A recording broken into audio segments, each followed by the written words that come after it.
Oh, iya, jadi itu yang mendukung juga banyak sekali. Jadi kita terima masukannya semua, tetapi gelar pahlawan nasional itu ada prosesnya kita lalui, pada saatnya akan kita putuskan. Ya.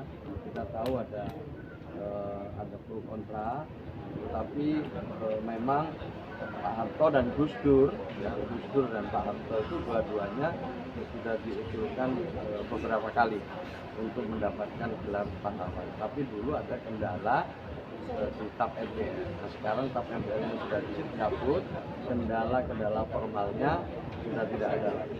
Maka itu saya ulang sekali lagi, saya sudah sampaikan, Pak Harto dan Gus Dur berpeluang untuk mendapatkan gelar pahlawan bersama dengan tokoh-tokoh yang lain.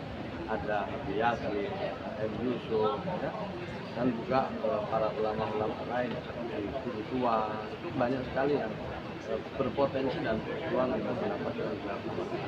Nah, urut-urutannya itu nanti kita tahu mulai dari usulan bupati setelah melakukan seminar di daerah tersebut, naik ke gubernur dengan timnya, baru kami dengan tim kami, setelah dari kami nanti kita naikkan ke Dewan Gelar, dan Dewan Gelar nanti akan membawa ke Presiden.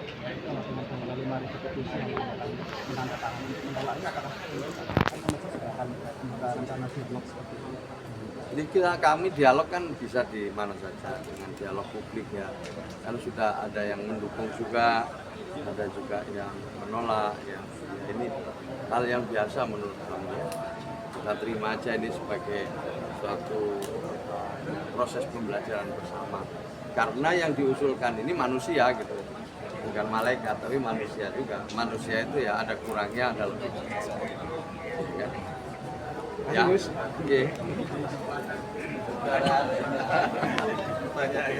oh seru-seru, nggak ada juga memang itu kami. PPG banyak di sini, dan PPG nanti kita lihat ininya, bisa jadi tenaga pendidikan yang lain bisa lihat. Tapi intinya konsepnya ya yang sudah dikatakan seperti ini. Nanti kapasitasnya 1000, berarti SMA 300, SMP 300, SD 400. Kalau udah kapasitas penuh, seperti ini ya ini disampaikan ke guru-gurunya, kurikulumnya juga sudah hampir tuntas. Jadi ini kalau bisa sederhananya itu ada sekolah formal plus nanti ada sekolah pendidikan karakter malam hari. Bisa jadi matrikulasi masa orientasinya lebih lama karena siswa yang sekolah di sini itu tidak ada tes akademik. Yang ada itu adalah tes kemampuan. Jadi yang di mapping itu adalah kemampuan. Ada anak yang mungkin IQ-nya di atas 100, ada yang IQ-nya di bawah 100 diterima. Tidak ada tes akademik, semua diterima karena anaknya orang miskin ini pemberian gizinya kurang bagus segala macam, sehingga ya kurang pintar, tidak memperoleh pendidikan lingkungan pendidikan yang baik, maka siapapun bisa diterima. Nah, karena kapasitasnya berbeda-beda, maka mau disetarakan dulu lewat masa orientasi yang bisa jadi lebih lama dibanding masa orientasi sekolah pada umumnya.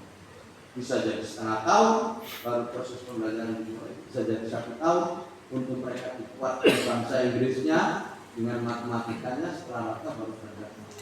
Tapi bisa juga masuk di tengah jalan. Kita lihat semua nanti, ini kurikulumnya masih dimatangkan, yang disebut oleh Mendikbud itu sebagai multi entry dan multi exit. Nanti kita lihat lebih jauh. Jadi Bapak Ibu sekalian, kita akan coba mulai simulasi di tahun ini. Tentu kita sempurnakan pada tahun depan. Tahun depan itu rencananya ada dibangun sekolah baru dengan prototipe kita itu di 200 titik, 100 dibayar oleh APBN, 100 lagi nanti partisipasi swasta. Jadi swasta itu masih sangat dimungkinkan untuk ikut dalam proses pembelajaran sekolah. Tapi dalam kesempatan pertama ini memang kita akan gunakan gedung-gedung yang sudah siap. Ya, Taman Siswa termasuk salah satu gedung yang saya lihat sepikasi di sini bisa dimulai untuk sekolah rakyat itu. Tinggal nanti perlu dikunjungi oleh tim dari kemudian kerjaan. Jadi kami nanti yang kirim surat untuk dikunjungi, untuk disurvei, baru Kementerian PU akan datang. Setelah itu diperiksa semuanya. Tahap berikutnya nanti adalah sedikit renovasi sesuai kebutuhan sekolah rakyat. Kalau PU setuju maka bisa digunakan untuk penyelenggaraan tahun ini, tetapi kita harus diskusi pada tahun-tahun berikutnya skenario-nya seperti apa, skema yang harus kita sepakati.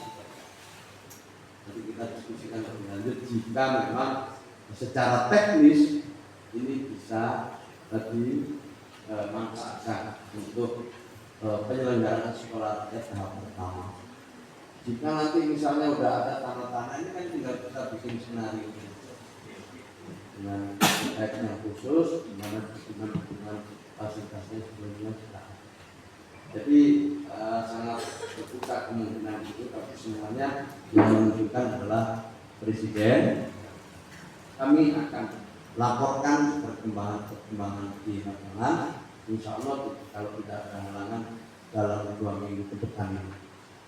Jadi saya terima kasih di waktu itu